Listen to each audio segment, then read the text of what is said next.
अनुच्छेद 142 भारत में supreme court को यह अधिकार देता है कि वो पूर्ण न्याय करने के लिए कोई भी आदेश, निर्देश, फैसला दे सकता है, चाहे वो किसी भी मामले में क्यों ना हो। अदालतें राष्ट्रपति को आदेश नहीं दे सकती, उपराष्ट्रपति जगदीप धनखड़ ने कहा। उपराष्ट्रपति ने सुप्रीम कोर्ट के फैसले पर नाराजगी जताई। आर्टिकल 142 न्यूक्लियर मिसाइल बन चुका है, उपराष्ट्रपति जगदीप धनखड़ ने कहा। उपराष्ट्रपति ने कहा, हम ऐसे हालात नहीं बना सकते जहां अदालतें राष्ट्रपति को निर्देश दें। सुप्रीम कोर्ट ने पिछले हफ्ते राष्ट्रपति और राज्यपालों को बिलों की मंजूरी देने की समय सीमा तय कर दी थी। इस पर उपराष्ट्रपति जगदीप धनखड़ ने नाराजगी जताई। उन्होंने कहा कि अदालतें राष्ट्रपति को आदेश नहीं दे सकती। उपराष्ट्रपति ने कहा, हम ऐसे हालात नहीं बना सकते जहां अदालतें राष्ट्रपति को निर्देश दें। सुप्रीम कोर्ट ने 8 अप्रैल को तमिलनाडु गवर्नर वर्सेस राज्य सरकार के केस में गवर्नर के अधिकार की समय सीमा तय कर दी थी। जस्टिस JB पारदीवाला और जस्टिस R महादेवन की पीठ ने कहा था कि राज्यपाल के पास कोई वीटो पावर नहीं है। सुप्रीम कोर्ट ने सरकार के 10 जरूरी बिलों को राज्यपाल की ओर से रोके जाने को अवैध बताया था। It is not a question of someone filing a review or not. We never bargained for democracy for this day. President being called upon. Supreme court ने क्या क्या कहा वो भी आप समझिए। फैसला लेना होगा। सुप्रीम कोर्ट ने कहा कि अनुच्छेद 201 कहता है, जब विधानसभा किसी बिल को पास कर दे, उसे राज्यपाल के पास भेजा जाए, राज्यपाल उसे राष्ट्रपति के पास विचार के लिए भेज दे।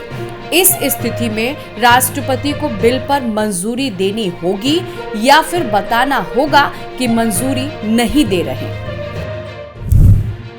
सुप्रीम कोर्ट ने कहा कि आर्टिकल 201 के तहत राष्ट्रपति के निर्णय की न्यायिक समीक्षा की जा सकती है। अगर बिल में केंद्र सरकार के निर्णय को प्राथमिकता दी गई हो तो कोर्ट मनमानी या दुर्भावना के आधार पर बिल की समीक्षा करेगा। राज्य को कारण बताने होंगे।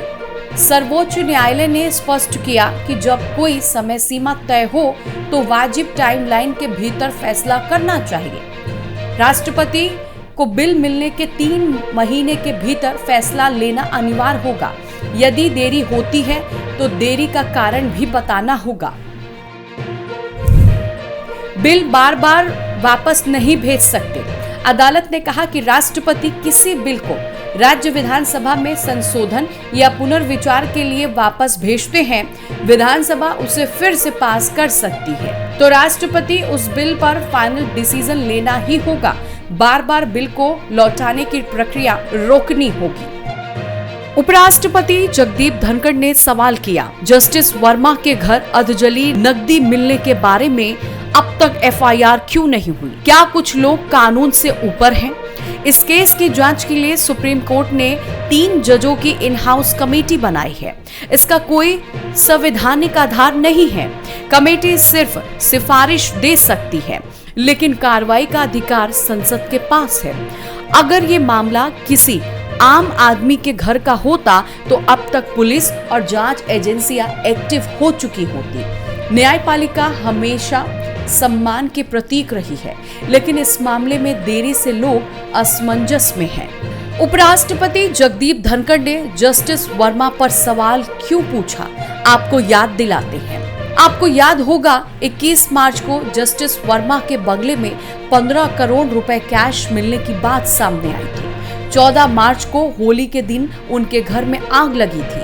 फायर सर्विस की टीम जब आग बुझाने गई तो स्टोर रूम में बोरियों से भरे 500 रुपए के अधजले नोट मिले थे।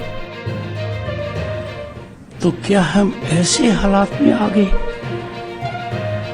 कि समय के साथ ये बात चली जाएगी? लोगों के दिल पर इस घटना से गहरी चोट लगी है। लोगों का विश्वास डगमगा गया है। There was a survey conducted recently,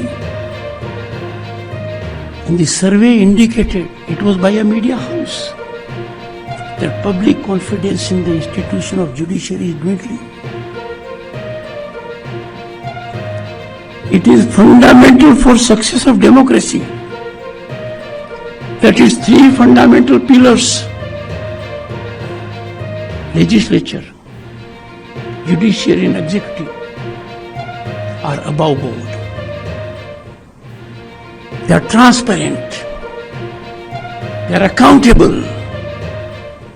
They exemplify to the people at large the highest standards to be emulated.